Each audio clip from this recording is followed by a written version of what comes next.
Hélène McLean, Info Live TV. J'ai le plaisir de vous retrouver pour notre magazine hebdomadaire.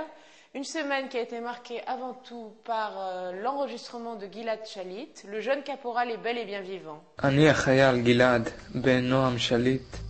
Cette voix est celle de Gilad Shalit. 12 mois après sa capture par le Hamas, le mouvement de résistance islamique a diffusé sur son site un enregistrement de Gilad qui implore que le gouvernement israélien et l'armée libèrent au plus vite des prisonniers palestiniens car son état de santé se détériore. En Israël, c'est le choc. Cet enregistrement est le premier signe de vie de Gilad depuis 8 mois.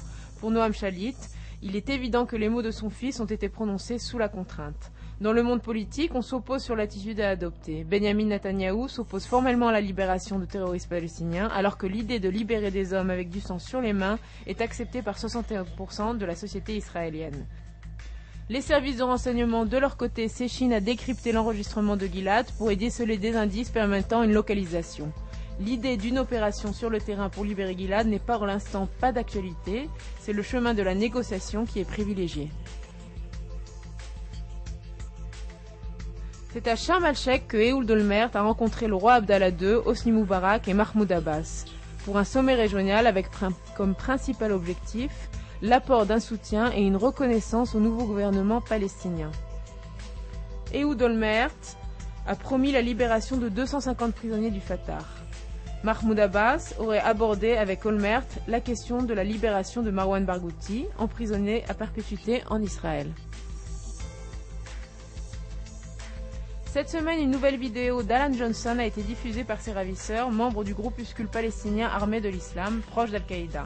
On peut y voir le journaliste britannique, vêtu d'une ceinture d'explosifs, suppliant son gouvernement de ne pas intervenir par la force pour le libérer, expliquant qu'il serait tué si une action était tentée. Ses ravisseurs ont en outre exigé la libération d'un membre d'Al-Qaïda.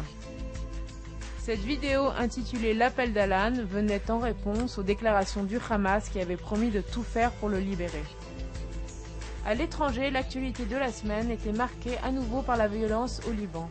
Cette fois, ce sont des hommes de l'UNIFIL qui ont été la cible d'un attentat. 6 soldats des forces internationales stationnés au sud-Liban ont été tués par l'explosion d'une bombe. Les 6 hommes appartenaient au contingent espagnol. La Syrie est à nouveau pointée du doigt dans cette affaire. Dans le même temps, le secrétaire général de l'ONU, Ban Ki-moon, recevait un rapport accablant sur la porosité de la frontière libano-syrienne, lieu de tous les trafics. Tony Blair, qui faisait ses adieux à la politique britannique, a déclaré mercredi, lors d'une ultime intervention devant la Chambre des communes, que la priorité au Moyen-Orient était la résolution du conflit israélo-palestinien. Blair va pouvoir s'essayer à la tâche, lui dont le pays a organisé le boycott des universités israéliennes. Il se dit prêt à pouvoir faire avancer le processus de paix. Loin des conflits et des attentats, c'est le courage d'un homme qui a retenu l'attention d'Info Live TV cette semaine. Félix Loshomovitz, alpiniste israélien, est atteint d'une grave maladie dégénérescente qui le condamne à la paralysie et à une mort certaine. Devant nos caméras, il s'est lancé un ultime défi, atteindre le sommet de la plus haute tour de Tel Aviv. Qui n'a jamais rêvé de vivre sous le niveau de la mer ? Le gouvernement israélien s'est lancé dans un vaste programme destiné à promouvoir l'immobilier en bordure de la mer Morte.